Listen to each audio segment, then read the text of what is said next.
wabarakatuh.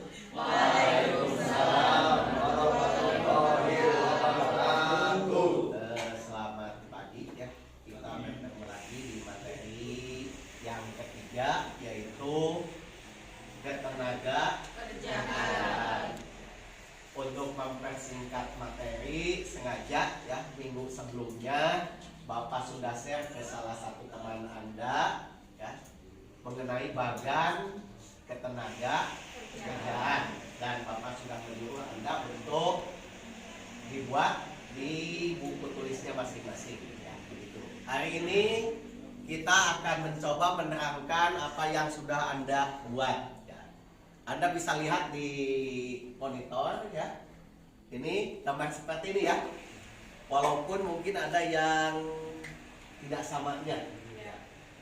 Jadi Anda lihat dari gambar itu, berarti bagan yang dimaksud oleh Bapak kemarin itu adalah bagan hubungan jumlah penduduk dan istilah dalam ketenaga kerjaan. Anda lihat bagan yang pertama diawali paling atasnya adalah penduduk. Penduduk terbagi menjadi dua. Ya, ada yang disebut dengan istilah tenaga kerja dan ada yang disebut dengan istilah bukan tenaga kerja. Yang membedakan antara tenaga kerja dengan bukan tenaga kerja itu dibedakan oleh yang namanya usia ya. Jadi yang membedakannya itu adalah usia.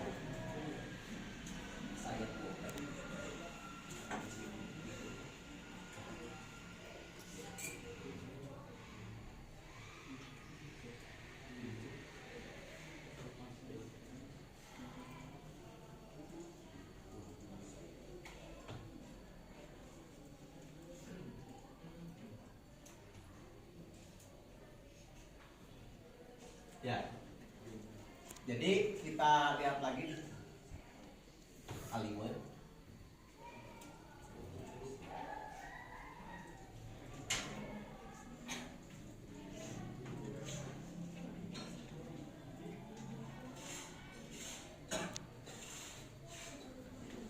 Ya, ini penduduk. Ya, penduduk terbagi menjadi dua, tenaga kerja dan bukan tenaga kerja. Yang membedakan tenaga kerja dengan bukan tenaga kerja adalah usia. Jadi yang disebut tenaga kerja adalah penduduk yang berusia antara 15 tahun sampai dengan 64 tahun. Kalau di Indonesia memang betul ya 60 tahun, karena seperti halnya dengan Bapak itu menjelang usia 60 tahun itu berarti masa pensiun. Kalau sudah pensiun berarti tak bisa bekerja lagi, maka oleh pemerintah diberi tunjangan pensiunan, tapi jangan pendidikannya tunjangan pensiunan.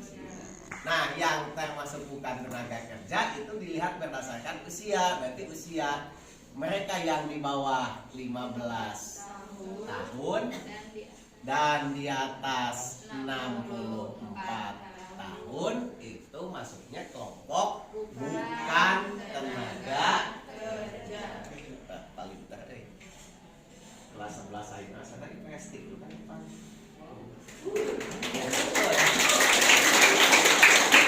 minimal Bapak lihat dari segi kehadiran itu hampir 100%. Kata-kata 90 itu ke atas. Kalau kelas yang lain walaupun mungkin ya itu fluktuasi kehadirannya cukup tinggi. Kadang ada tapi ke 10 ke 10. Ada kelas ya, ada kelas seperti ini. Dari tenaga kerja ini terbagi lagi menjadi dua. Ada yang disebut dengan angkatan kerja, tinggal dibagan aja jeng bukan angkatan kerja. Seperti itu ya. kulantaran dia gede ting, kita fokus lagi. Kita maju ke tadi tenaga kerja. Tenaga kerja terbagi menjadi satu angkatan kerja, yang kedua bukan angkatan kerja. Kita lihat garis yang pertama. Siapa saja yang termasuk kelompok angkatan kerja? Kelompok angkatan kerja yang pertama adalah penganggur. Nah, yang kedua adalah orang yang bekerja. Seperti itu ya. Orang bekerja juga dibagi lagi menjadi dua, tiga.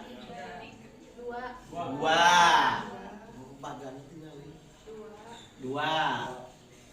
Satu adalah setengah pengangguran.